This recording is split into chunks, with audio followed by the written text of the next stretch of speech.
Mérgező növények számtalan módon kerülhetnek a malackánk közelébe.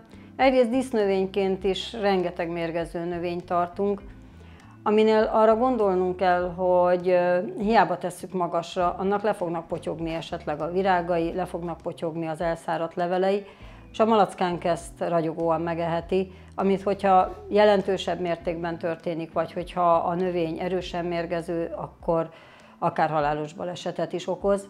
Én azt javasolnám, hogy abba a szobába, ahol a malacka van, ne legyenek mérgező növények. Legyünk tisztában, hogy melyik szobanövényünk mérgező, és azt abba a szobába ne vigyük be. Hogyha lepotyogó levelek még a szoba ellenkező sarkába is egy ajtónyitáskor átvándorolhatnak, nem tudjuk megakadályozni ezt, illetve abba se lehetünk biztosak, hogy esetleg a karámból véletlenül a malackánk nem fog kimenni egy felfedező útra, amikor eljut esetleg agyföldön álló cseréphez, arról lehajló leveleket, ágakat megkóstolgathatja. Amire szintén nagyon figyelnünk kell, hogy amikor kivisszük a kertbe a malacunkat, akkor kicsit neki kell állni annak a területnek az átfésülésére, hogy milyen növények fordulnak ott elő, ahova őt letettük. Sohasem egy egynemű gyepről van szó, abban gyomnövények is vannak.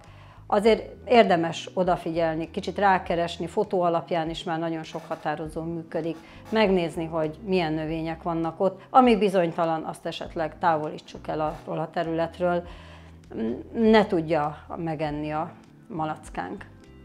Ugyanerre kell gondolni fűszedéskor is, hogy például tavasszal a különböző hagymás növényeknek a hosszú vékony levele nagyon könnyen bekeveredhet az egyszikű fűfélék közé, nagyon hasonlóak. Nem okoznak többnyire halált, de pár szál is okozhat már esetleg emésztési rendellenességet.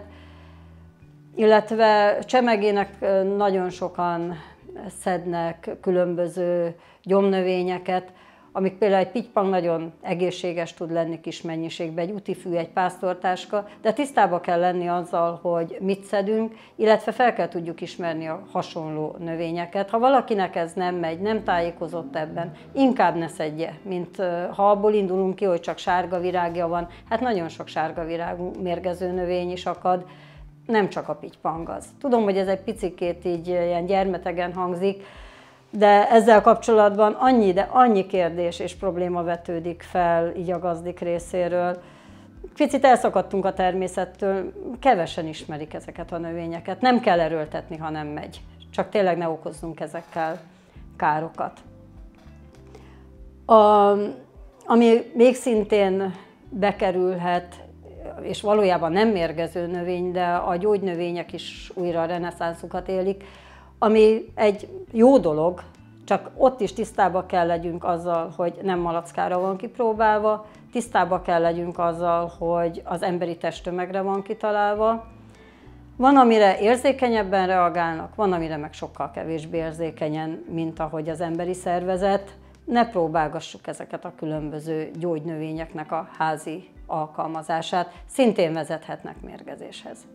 Ha már megtörtént a baj, vagy legalábbis azt sejtjük, hogy megtörtént a baj, ne próbáljuk a malackát különböző csodaszerekkel meghánytatni, nem fog sikerülni, csak ártunk vele. Ők hányni képtelenek, az, ha nyázani elkezd, az még nem a hányásnak az előjele, az csak a szájban fellépő irritációnak a jele, amit egy mérgező növény kiválthat. És abban se bízzunk, hogy a malackánk felismeri a mérgező növényeket, nem tudja, hogy mi mérgez, mi nem. Tehát van, amelyik annyira erős irritációt vált ki, hogy már egy falat után abba hagyja, mert tényleg kellemetlen a számára, és akkor csak helyi problémát okoz. De egy kicsit is jobb ízűnek minősülő mérgező növényt nyugodtan el fog fogyasztani. Nincsen tudatában annak, hogy az mérgező. Széntablettát egy kis vízzel keverve meg lehet próbálni adni neki. Minél hamarabb eljutni állatorvoshoz, és a gyanús növényt vagy elvinni, vagy legalább néhány irányból lefotózni, hogy rá lehessen keresni, hogy mégis miről van szó. Sajnos többnyire nem számíthatunk arra, hogy egy tökéletes ellenszer áll rendelkezésre egyes kivételektől eltekintve, de az, hogy a keringést károsítja, gyomor-bélrendszert fogja elsősorban károsítani az az adott növény, arra támpontot ad. Ilyenkor az infúziós kezelés, kiegészítő terápiák, keringésnek, szívnek a támogatása az elengedhetetlen, és úgy reménykedhetünk a malackának a felépülésében.